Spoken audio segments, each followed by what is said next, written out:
भारत द्वारा गुट निरपेक्षता या असंलग्नता की नीति को अपनाए जाने के कारण लिखिए। उत्तर, भारत द्वारा गुट निरपेक्षता या असंलग्नता को अपनाए जाने के कारण इस प्रकार है। पहला, शीत युद्ध। द्वितीय विश्व युद्ध के पश्चात अमेरिका और सोवियत संघ जैसी महाशक्तियों में गंभीर मतभेद पैदा हो रहे थे। दोनों पक्षों में तनाव, वैमनस्यता और मतभेद की इतनी अधिक विषम परिस्थितियां उत्पन्न हो गई थी कि वे परस्पर एक दूसरे के विरुद्ध कटु बागबानों और आरोपों की वर्षा कर रहे थे। बारूद के गोलों व गोलियों से लड़े जाने वाले सैनिक संघर्ष के न होते हुए भी कागज के गोलों और अखबारों से लड़ा जाने वाला परस्पर विरोधी राजनीतिक प्रचार का संग्राम छिड़ गया। अंतर्राष्ट्रीय राजनीति में इसी संग्राम को शीत युद्ध की संज्ञा दी जाती है। शीत युद्ध के इस वातावरण में नव स्वतंत्र राष्ट्रों ने किसी भी पक्ष का समर्थन न करके पृथक रहने का निर्णय किया। शीत युद्ध से पृथक रहने की नीति आगे चलकर गुट निरपेक्षता के नाम से जाना जाने लगा। दूसरा, विश्व शांति की स्थापना। जिस समय भारत स्वतंत्र हुआ उस समय संसार दो गुटों में बटा हुआ था। उस समय दूसरे विश्व युद्ध के पश्चात एंग्लो इंडियन ब्लॉक तथा रूसी ब्लॉक में बहुत अधिक तनाव था और उनमें शीत युद्ध अथवा आरोप प्रत्यारोप चल रहा था। भारत इस तनाव को बढ़ाना नहीं चाहता था, अपितु यह चाहता था कि दोनों गुटों में मित्रता का वातावरण बने रहे। भारत ऐसा किसी गुट में शामिल होकर नहीं कर सकता था। तीसरा, सैनिक गुटों से पृथक रहना। सन 1945 के पश्चात संसार में दो गुटों का उदय हो चुका था और 1945 से 50 की कालावधि में एशिया और अफ्रीका के अनेक राष्ट्र स्वतंत्र हुए थे। ये सभी शोषित और गरीब थे और संभलने के लिए इनको समय चाहते थे।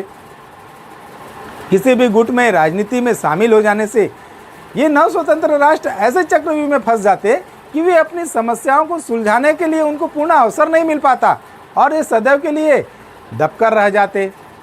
चौथा, मनोवैज्ञानिक व्यवस्था। नवोदित राष्ट्रों के गुट निरपेक्षता की नीति को अपनाने का दूसरा प्रमुख कारण भावात्मक और मनोवैज्ञानिक व्यवस्था थी। पांचवा, भौगोलिक स्थिति। पंडित जवाहरलाल नेहरू ने सत्य ही कहा था कि भारत की विदेश नीति संसार में उसकी भौगोलिक स्थिति के हिसाब से निर्धारित होती है। पंडित जवाहरलाल नेहरू के अनुसार भौगोलिक दृष्टि से तथा अन्य दृष्टिकोणों से भारत की अनोखी स्थिति है। भारत दक्षिण पूर्वी एशिया से संबंधित है या पश्चिम एशिया से संबंधित है, यह आप पर निर्भर करता है कि आप किस दृष्टिकोण से देखें, परंतु भारत इन सबके बीच में स्थित है। भारत एशिया के चित्र के बीच में स्थित है। सारे अंतर्राष्ट्रीय मार्ग या इन देशों से होकर जाने वाले मार्ग भारत से होकर गुजरते हैं। जब आप व्यापार और वाणिज्य की दृष्टि से सोचें या प्रतिरक्षा की दृष्टि से सोचें तो भारत दक्षिण पूर्वी और पश्चिम एशिया का केंद्र बन जाता है। भूगोल ने भारत को यह स्थिति प्रदान की है। इस कारण तथा अन्य तत्वों के कारण इतिहास यह सिद्ध करता है कि भारत ने अन्य देशों को प्रभावित किया है और अन्य देशों ने भारत को प्रभावित किया है। छठवां, स्वतंत्र विदेश नीति के संचालन की अभिलाषा। गुट निरपेक्षता की विदेश नीति के एक फलस्वरूप आज ये किसी भी बड़ी शक्ति के उपग्रह मात्र की स्थिति में नहीं है और न दूसरों के संकेत पर नाचने के लिए बाध्य है। सातवां, आर्थिक तत्व। प्राय सभी गुट निरपेक्ष देश आर्थिक दृष्टि से पिछड़े हुए थे और अब भी पिछड़े हुए हैं और उनका रहन सहन का स्तर नीचा है। अतः उनकी विदेश नीति का एक प्रमुख ध्येय स्वभावतः त्वरित आर्थिक विकास को बढ़ावा देना था। आठवां, अंतर्राष्ट्रीय क्षेत्र में गतिरोध को दूर करने तथा अपने स्वतंत्र व्यक्तित्व को उन्नत करने की भारत की इच्छा। नौवां, नैतिक दृष्टिकोण। नैतिक दृष्टिकोण से यदि हम देखें तो दोनों गुटों में कोई न कोई कमी अवश्य दिखाई देती है। दोनों ही शस्त्रास्त्रों की होड़ में लगे हुए हैं, दोनों ही निरंतर अपनी सैनिक शक्ति बढ़ा रहे हैं, दोनों ही गुट विस्तारवादी में विश्वास करते हैं।